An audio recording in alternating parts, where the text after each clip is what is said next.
Welcome back to God of War 2. After our second room that looked exactly the same but with a different giant head statue, um, we're in another area. We're going to be killing things like the rest of the game. Oh, Yay! look, we have gladiator guys. Awesome. Let's kill them. Excellent. The gladiator guys are actually some of the easiest in the game, despite how late they're appearing, because they're pretty straightforward compared to other enemies. Not to Yeah, mention, every time you take off a bit of armor, you give them they Stun stagger. enemies. Yeah. So yeah. There's a design element that's common to most of these games in that you got to keep some kind of semi-vanilla enemy around because they're usually the only enemies in the roster that you can use everything on. And it's kind of you start to lose some of the fun factor of these kind of games if you ever get to a point in the game where your character can't use their full complement of abilities for a regular period of time. Like some of the least fun enemies in like late game Devil May Cry Ninja Gaiden are the ones where you have to use a very specific tactic to get them to die.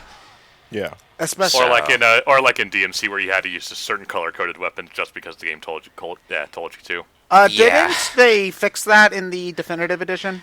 Somewhat, they did. Somewhat.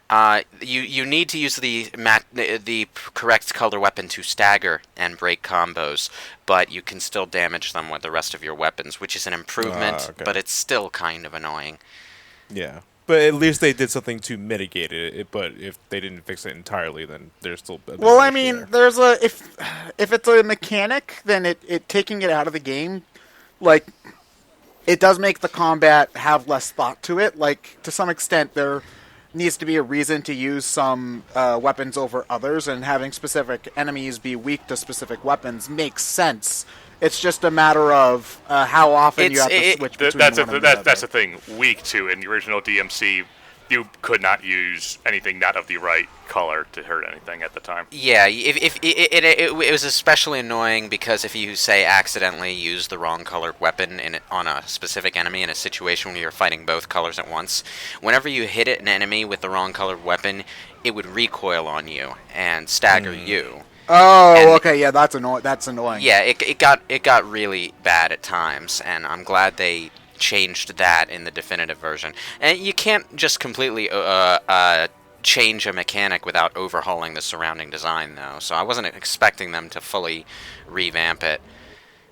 It's just kind of like when they added lock-on to the same definitive edition. The lock-on itself was not as fluid or useful as the lock-on in the previous games either, because they were more or less just adding lock-on to the design framework they had already established. Yeah, which kind of leads me to believe why they weren't as focused on weapon types at that point. Because look at oddly God of War 3, where their solution to the weapon problem of 1 and 2 was to basically make every weapon besides the gauntlets basically behave just like the regular blades. Oh, so it was more like different coats of paint on the same gameplay type, is what you're Yeah. saying? Yeah. To an extent, I think there was enough differences to make them their own thing. But mechanically, yeah, they were very similar to the blades. Okay. Okay, so here's a question, and I'm going to be the one ringing the Devil May Cry counter this time. Since they brought back Dante's old design for Marvel vs. Capcom Infinite, do you think that DMC is dead, and if we do get another Devil May Cry, it'll be the old style again? Well, or If we Yeah. get another Devil May Cry, it will most definitely be the regular Dante, not DMC Dante. Yeah. Yeah, that's almost a And given. it's like 2 rolls. That's it. I'm done. I mean, just gonna wait for it to reset. I mean, there is the question of whether or not it will be good, but I'm confident that our next game will probably involve classic Dante, Nero, possibly the return of Virgil because Yeah, he's but so come on, popular. let's be frank here though. The gameplay is not the reason people bitched about DMC. It sort of is, but you'd only really get those complaints from longtime fans who are really into it, because DMC Devil May Cry, while the gameplay was decent enough, it was still a The game step. looked just fine to me. I'm sorry. It's more like on a technical level, it's a step back. Like if you were to play, let's say Tekken or Street Fighter, and the next game in the lineup was slightly watered down to the point where the skill ceiling was a lot lower. It's something like that. But I'm just waiting for Devil May Cry Generations where we have DMC Dante and Classic Dante teaming up to defeat, current, awkward face Virgil and regular Virgil.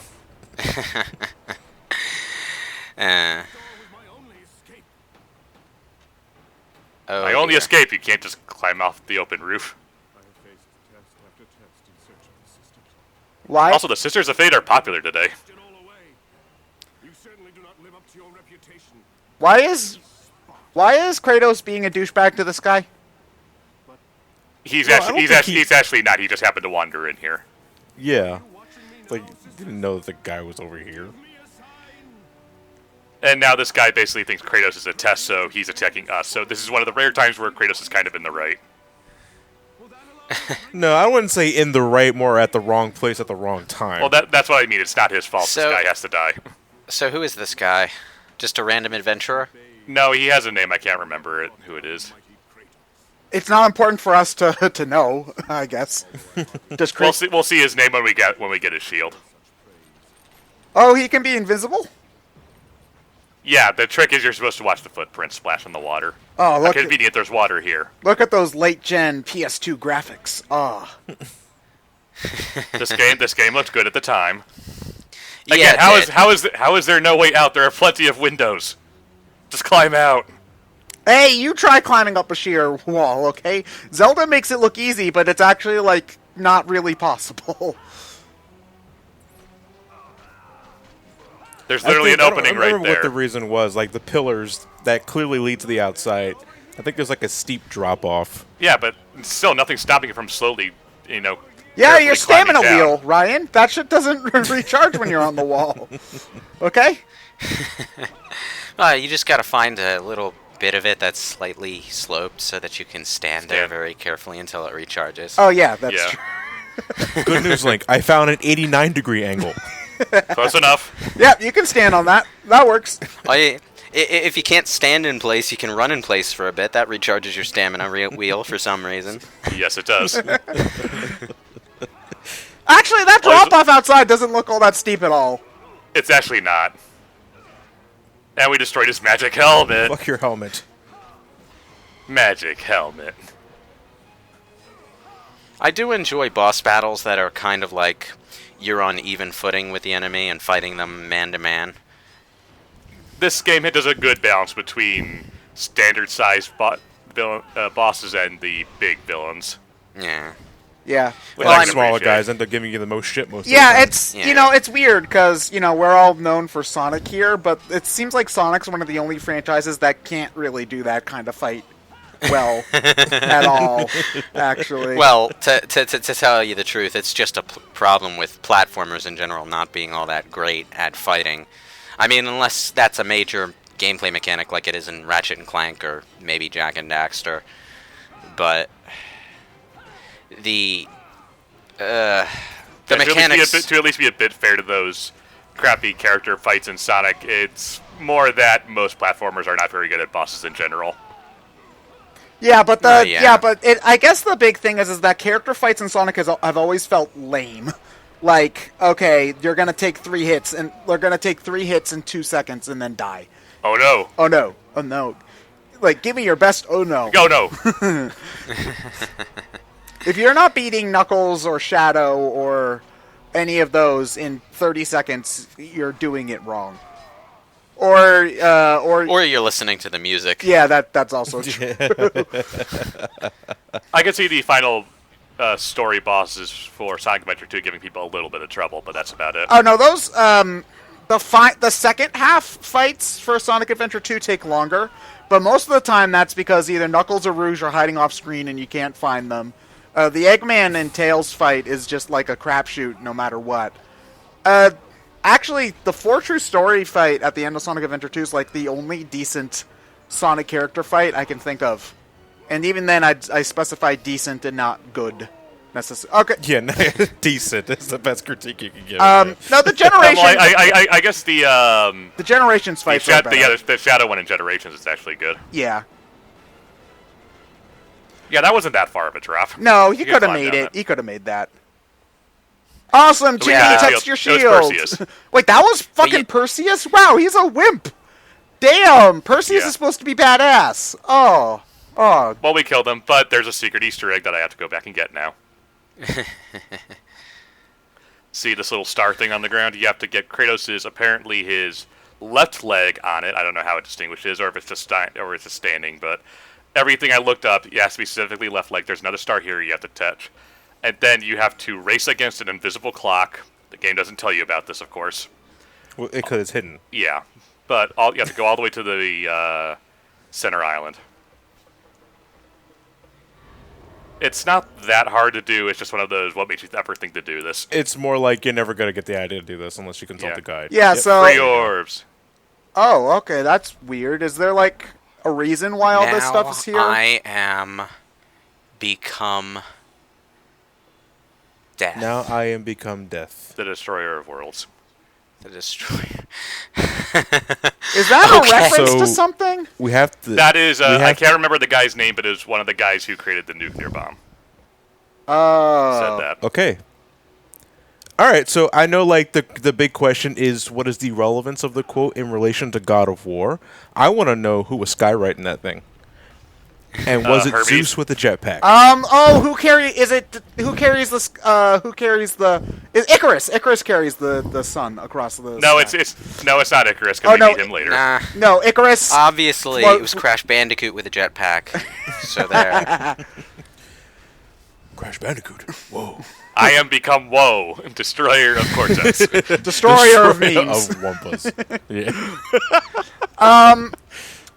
Is Crash in place? No, Crash isn't in PlayStation Battle Stars. No, that was the biggest complaint about that game, because he was the obvious choice.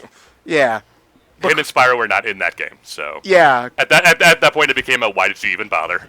Yeah, because I know Kratos was in it, because I was like, oh, we could have that. We should do some PlayStation Battle All-Stars Royale to have that face-off. But no, Crash isn't in that game, because they didn't want to pay, like, the $3 at the time that it would have cost to license him. Or Spyro. Oh, to be fair, it probably would have been Tattoo Crash. And would we really want that? It's still Crash. It still would have counted, at least. Well, you say that, but we didn't just get Tattoo Crash. We also got DMC Dante. So Yeah. it would have been like twice the fail. I love how in the cutscene the statue stays up, even though by the time I got there to activate it, the statue was already going down. Whoops. Fucking ancient Grecian latency. Hey, whatever works. Okay, let's level up finally, and just barely had enough. Tartarus Rage. Oh, so me when I tried to play Persona 3 and I got caught by the Reaper. Okay, awesome. Now I'll be going to Tartarus next game. What was Tartarus in Greek mythology again? That's actually something I don't really remember. God of dipping sauces. Oh, okay. No. Is he That's- the guy who that's tartar dictates sauce. that? Tartarus is a location, not a god. So is he the guy who makes me have to pay extra if I want more sweet and sour? Tartar Something sauce. like that.